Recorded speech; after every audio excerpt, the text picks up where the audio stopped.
मित्रों नमस्कार।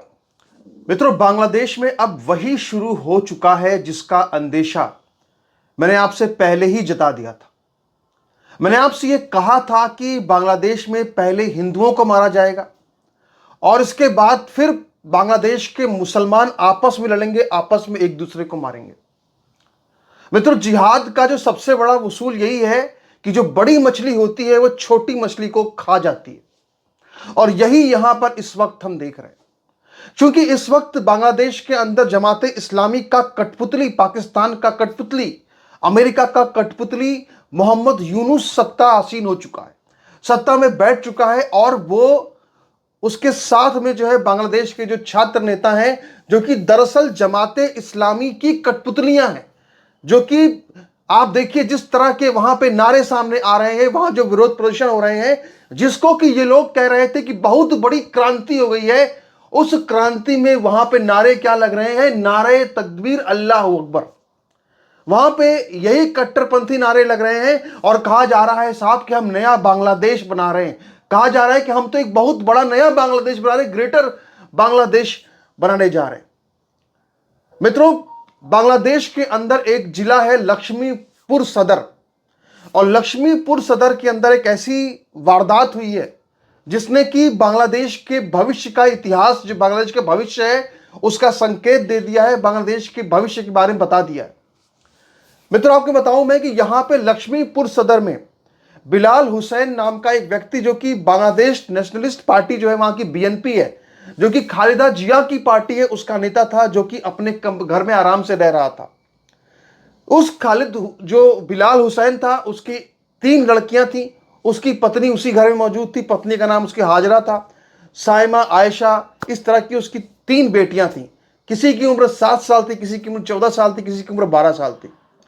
जब हादी, जो कि उस्मान हादी, जो कि मरा है सिंगापुर में, जब उसकी लाश को लाया गया बांग्लादेश के अंदर, और जब उसका जो है उसको दफन किया गया, उसकी जनाजा उसका हो गया, इसके बाद फिर रात के 1 बजे जो इस्लामी वहां पूरी भीड़ थी वो लक्ष्मीपुर सदर पहुंची और बिलाल हुसैन के घर पहुंची। और बिलाल हुसैन के घर पहुंच करके उसने वहां पे बाहर से उसमें ताला मारा, पूरे घर को अंदर बंद कर दिया, और इसके बाद उन्होंने वहां पे पेट्रोल डाल करके पूरे घर में आग लगा दी। इस वक्त की स्थिति यह है कि उनकी 7 साल की बेटी आयशा, जिसका नाम है, मैं आपको फोटो भी दिखा रहा हूं, मात्र 7 साल की है आयशा, और वो आयशा जो है वो जल करके उसी आग में मर गई। इसके अलावा 2 और जो बाकी उसकी दो जो बेटियां हैं बुरी तरीके, गंभीर तरीके से घायल है। जो हजारा है उसकी पत्नी, वो गंभीर तरीके से घायल है। जो बिलाल हुसैन है वो गंभीर तरीके से घायल है। यानी ये जो हिंसा है, ये हिंसा अब एक राजनीतिक हिंसा में पूरी तरह से तब्दील होती हुई नजर आ रही है। यानी वो बात जो आपसे शुरू से कह रहे थे कि दरअसल जिहाद जो है वो सत्ता के लिए संघर्ष है, और अगर सत्ता काफिरों के हाथ में है तो काफिरों को मारना है, काफिरों को खत्म करना है। और अगर जो सत्ता है, अगर वो किसी अन्य के हाथ ना चली जाए तो जो मिले उसको मारो। और यहां पे हम वही देख रहे हैं कि पहले आवामी लीग को रास्ते से साफ किया गया। जो चुनाव होने जा रहे हैं उसमें आवामी लीग पर पूरी तरह से प्रतिबंध लगा दिया गया है, और उसके बाद अब उनका जो नेक्स्ट टारगेट है वो खालिदा जिया की पार्टी है। तो देखिए, कहते हैं ना कि बकरी की अम्मा कब तक खैर मनाएगी। यही खालिदा जिया की पार्टी बीएनपी, जब शेख हसीना को भगाया गया, जब शेख हसीना को फांसी पर सजा दी गई, उस वक्त जो है ये सब बड़े खुश थे, बड़े जश्न मना रहे थे। ये बीएनपी के वर्कर, ये खालिदा जिया, उस वक्त तो इन लोगों को कोई टेंशन नहीं थी, बड़े खुश थे कि चलो दुश्मन हट गया, हम ही हैं, हम ही राज करेंगे। लेकिन हुआ क्या, इसका लाभ क्या हुआ? अब जो है बीएनपी के ऊपर भी संकट के बादल मंडराना शुरू हो चुके हैं। अब बीएनपी के कार्यकर्ताओं को ढूंढ ढूंढ करके मारा जा रहा है। यानी एक तरफ उस्मान हादी, जिसका की जो हत्यारा है वो कि आवामी लीग के जो छात्र लीग है उसका एक सदस्य है। दूसरी तरफ अगर देखा जाए, यानी एक तरफ एक तीर से 2 निशाने, जो उस्मान हादी की मौत हुई है उस पर जमाते इस्लामी का जो कठपुतली मोहम्मद सईद वहां बैठा हुआ है, तो जमाते इस्लामी, उसका इंकलाब मंच और ये सारे मिलकर के एक तीर से 2 निशाने लगा रहे हैं। एक तरफ तो जो है उन्होंने आवामी लीग को प्रतिबंध लगा करके उन्होंने वहां पे जो छात्र लीग, जो ये जो हादी है, इसको मरवाया किससे? इसको मरवाया जो है वो छात्र लीग, जो कि आवामी लीग की पार्टी का स्टूडेंट विंग है, उससे मरवाया। तो आवामी लीग के लोगों को कहा कि तुम साइड हो जाओ, अब तुम्हारा नंबर आ गया। तो आवामी लीग को तो कुचला ही जाएगा। लेकिन इसके बाद अब यहां पे उसी में हिंसा शुरू हो गई है जो बीएनपी है उसके खिलाफ। और इतना ही नहीं, आप समझ लीजिए कि बांग्लादेश के अंदर शेख हसीना ने हर वो प्रतीक जो कि उन्होंने सेकुलरिज्म के शहंशाह के तौर पर लगा रखा था कि ये जो काजी नजरुल इस्लाम है, इसको हमारे देश के अंदर बहुत से लोग कहते हैं, बहुत से बुद्धिजीवी की बहुत महान गीतकार है, बहुत महान कवि है, और क्या क्या इसके बारे में बताते रहते हैं। दरअसल ये जो काजी नजरुल इस्लाम है, ये पहले भारत में ही रह रहा था, और इसके बाद बांग्लादेश के कुछ कट्टरपंथी आए, इसको ले गए बांग्लादेश में, बोले तुम यहीं रहो और तुम आज से यहाँ के राष्ट्र कवि हो। उसको बुलाकर, भारत से बुला करके उसको राष्ट्र कवि का दर्जा दे दिया गया, काजी नजरुल इस्लाम को। और उसी काजी नजरुल इस्लाम को शेख हसीना ने सेकुलरिज्म के मसीहा के तौर पर पेश करने की कोशिश की। और आज क्या हुआ है, अब क्या हुआ है, देखिए ये जो शरीफ उस्मान हादी है, इसको कहां दफन किया गया है। इस शरीफ उस्मान हादी को, ये जो काजी नजरुल इस्लाम की कब्र है उसी के बगल में इसको भी जगह दी गई है, उसी के बगल में इसको भी दफनाया गया है। यानी कि देखा जाए तो जो छात्र है, जो इंकलाब मंच है, जो जमात इस्लामी है, जो मोहम्मद यूनुस है, दरअसल वो ये चाहते हैं कि ये जो शेख हसीना है, इसने जो सेकुलरिज्म के शहंशाह के तौर पे काजी नजरुल इस्लाम को स्थापित करने की कोशिश की, इस पूरे झूठ को उधेड़ दिया जाए। काजी नजरुल इस्लाम जो है वो कौन है, इसको कहते हैं सेकुलर, ये लोग कहते हैं सेकुलर है, जबकि जो जमीयत इस्लामी वगैरह है उसको कट्टरपंथी मानते हैं। यही वजह है कि उसको, जो उस्मान हादी जो भारत को तोड़ने की बात कर रहा था, जो कट्टर इस्लाम की बात कर रहा था, जो अल्लाह अकबर की बातें कर रहा था, उसको जो है ले जाकर के काजी नजरुल इस्लाम के बगल में दफनाया गया है, ये संदेश दिया गया है। और काजी नजरुल इस्लाम के बारे में अगर आप पढ़ेंगे तो आपको समझ में आएगा, थोड़ा बहुत कोई पढ़ेगा समझ जाएगा कि ये कट्टरपंथी मुसलमान था। क्यों था? कोई सेकुलर नहीं था, क्योंकि इसको कुरान का ज्ञान था, इसको इस्लाम के इतिहास का ज्ञान था, इसको हदीस का ज्ञान था, इसको इस्लाम के दर्शन का ज्ञान था। जिसको इन सब चीजों की जानकारी हो वो कभी भी सेकुलर नहीं हो सकता है। जो इसमें डूबा हुआ हो वो कभी भी सेकुलर नहीं हो सकता है, वो कट्टर मुसलमान ही होगा।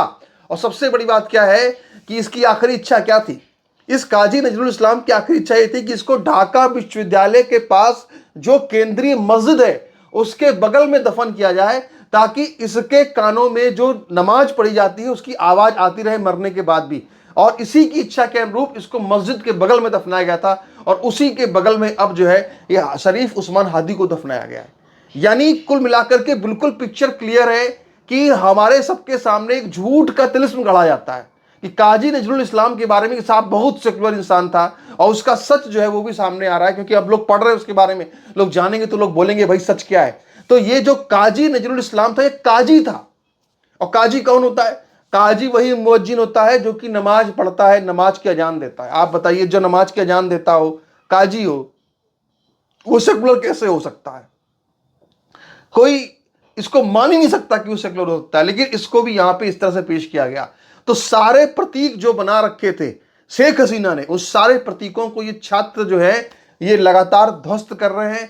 अब ये आपस में लड़ेंगे, मरेंगे, आपस में खून खराबा करेंगे, और पूरे बांग्लादेश 2 साल तक एक भयंकर एक खून खराबे में जा रहा है, और कोई इस चीज को रोक नहीं पाएगा। क्योंकि अब जो हम समझ पा रहे हैं कि जमात इस्लामी ने पूरी तरह से इलेक्शन को कंट्रोल कर लिया है, और आप देखिएगा जमात इस्लामी जो है इस कंट्रोल को नहीं खोएगी। जमात इस्लामी पूरे चुनाव को कैप्चर करेगी और बीएनपी को भी एक साइड करेगी। यानी ये जो बीएनपी आवामी लीग को तो एक साइड करेगी, बीएनपी को भी साइड करेगी, और खुद जमात इस्लामी ही वहां पे अब राज करेगी। और यही पाकिस्तान भी चाहता है। पाकिस्तान चाहता यही है कि जमात इस्लामी जो है वहां पे पूरी तरह से हावी हो जाए। और अब तो जानकारी ये भी सामने आ रही है कि ये सारा कुछ जो चल रहा है, इस सारे कुछ में बहुत बड़ी भूमिका पाकिस्तान की भी है। क्योंकि आज सुबह अखबारों में जो छपा है वो ये छपा है कि पाकिस्तान ने बाकायदा बांग्लादेश को डिस्टेबलाइज करने के लिए एक ढाका सेल बना रखी है। यानी कि किस तरह से वहां पे जमात इस्लामी का राज हो, इसके लिए पूरी उन्होंने ढाका सेल बना रखी है। और जमात इस्लामी जो बांग्लादेश की है वो हमेशा से पाकिस्तान की वफादार रही है। 1971 का युद्ध जब चल रहा था तो ये जो जमात इस्लामी है ये बांग्लादेश की औरतों को पकड़ पकड़ करके पाकिस्तान को, सैनिकों को इसलिए दे रही थी कि तुम इनका रेप करो।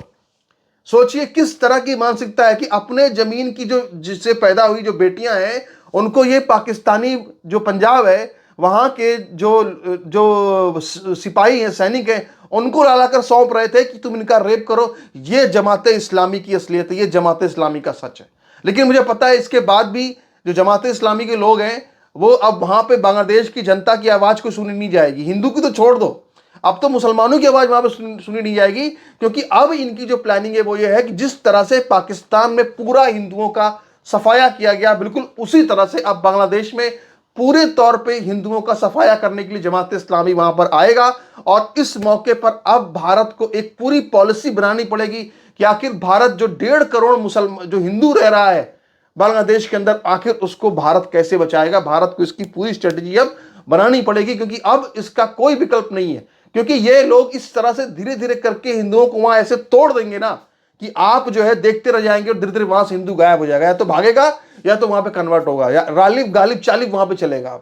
और मुझे इस बात पर बड़ी पीड़ा और बहुत दुख होती है कि प्रियंका गांधी ने जो है बांग्लादेश के हिंदुओं की आवाज उठाई, तमाम जो शशि थरूर उन्होंने बांग्लादेश के हिंदुओं की आवाज उठाई, पर जो हमारे देश के नेता हैं जिनको हमने वोट दिया है, चाहे वो प्रधानमंत्री मोदी हो, चाहे अमित शाह हो, चाहे जितनी पूरी हमारी कैबिनेट है, ये मंत्री इनके जो है ये कोई बयान नहीं दे रहे बांग्लादेश के ऊपर, कोई भी बात नहीं कर रहे बांग्लादेश के ऊपर। जिस तरह से बांग्लादेश में हिंसा की जा रही, इसके लिए ये कुछ बोल भी नहीं रहे।